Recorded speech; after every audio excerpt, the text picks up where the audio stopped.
Magandang gabi po mga kababayan. Life hack tayo. Life hack. Ito, pag yung mga matatamis sa inyo at wala kayong ref o kaya ayaw nyo i-ref dahil titigas sila, gawin nyo to.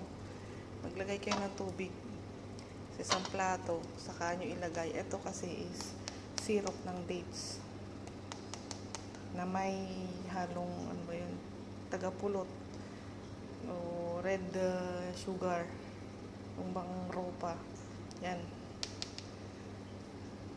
syrup ng dates yan. Ito naman is yung dates na mash. Ayaw ni among ilagay sa ref, kaya lagay ko sa tubig. Yan po, para hindi langgamin. Life hack by Cynthia. Subscribe. Salamat po.